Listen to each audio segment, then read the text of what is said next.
პიტერ ბრეიგელ უფროსის ნამუშევარი.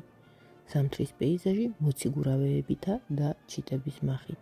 მნახველის წინაშე წარმოდგენილია ტიპიური ნიდერლანდური ქალაქი, სხვადასხვა დანიშნულების შენობით. მათგან განსაკუთრებულ ყურადღებას ტაძარი იქცევს. ჰორიზონტზე მოსჭანს სხვა ქალაქი და იქაც კვლავ მნახველის ყურადღებას პირველ რიგში ტაძრის გამოსახულება იქცევს.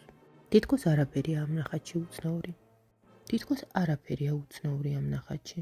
ერთი შეხედვით იქმნება განცდა, რომ ავტორს სურდა ერთი ჩვეულებრივი ქალაქი ეჩვენებინა ჩვენთვის. სასურათის სიბრტყეზე გამოსახულ ადამიანთა ნაწილი ყინულზე სრიალებს, ზოგიც რაღაცას თამაშობს. ნაწილი კი სადღაც მიიჩქარის. თოვლით დაფარულა შენობათა სახურავები. ფოთლებს შემოძარცულ ხეებზე შემოსკუპული ფრინველების ნაწილი გაყინულ მდინარეს დასცქერის. ერთი შეხედვით აქ ყოფითი სცენაა წარმოდგენილი. ჩვეულებრივი დღე, ერთ-ერთი ქალაქის ჩვეულებრივი პეიზაჟი. არაფერი ცუდი არ ხდება. ყველა კმაყოფილი და ბედნიერია თითქოს. თუმცა გავიხსენოთ ნამუშევრის სახელწოდება. ზამთრის პეიზაჟი მოციგურავეებითა და ჩიტების მახით.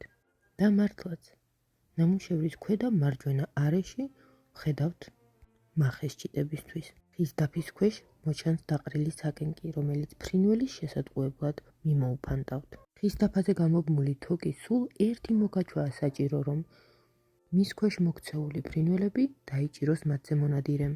ფრინველები გემრიელად კენკავენ მახის სიახლოვეს მიმოფანტულ საკენკს და საერთოდ ვერ გრძნობენ საფრთხის მოახლოვებას. ახლა კი ყურადღებით დააკვირდით ყინულის ფერს. ფერის მიხედვით შეიძლება დავასკვნათ, რომ ყინული არც ისე მყარია და შეიძლება ნებისმიერ მომენტში მასზე მყოფი რომელიმე ადამიანის ფეხქვეშ ჩატყდეს და ჩაიშალოს. გაყინული მდინარის ერთ ნაწილში ყინულის დაზიანებული ფენაც კი მოჩანს. ნათლად იკითხება ნაპრალებიც, რაც იმაზე მიანიშნებს, რომ სულ რაღაც რამდენიმე წამში თვალის ერთ დახამხამებაში ეს ნაპრალი შეიძლება გაიზარდოს და ხალხი, რომელიც უდარდელად თამაშობს და გადაადგილდება მასზე, მდინარემ წაიღოს. რისი ჩვენება სურდა ავტორს? ნახატზე მან გამოსახა მახე ჩიტებისთვის თუ ადამიანებისთვის, რომლებიც შეიძლება მდინარემ იმსხვერპლოს.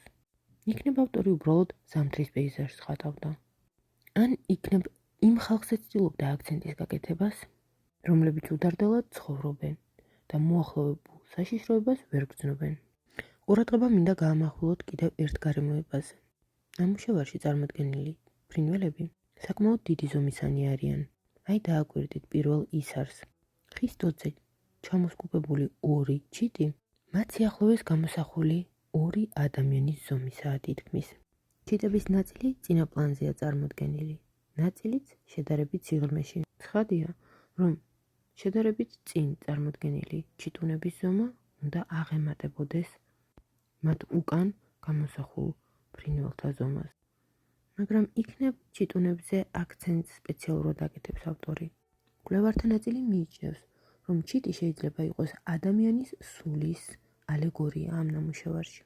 და თუ ეს მართლაც ასეა და ამ ნახატში მხატვარი ამგვარი საზრისით აგებს კომპოზიციას, იქნებ იმაზეც მიგვანიშნებს, რომ ადამიანების სულებს საფრთხე ემუქრებათ, რომ გაუაზრებლად მათთვის შეუმჩნევლად სამყაროში არსებული უამრავი საცდურით შეიძლება საფრთხე შეუქმნან სულს.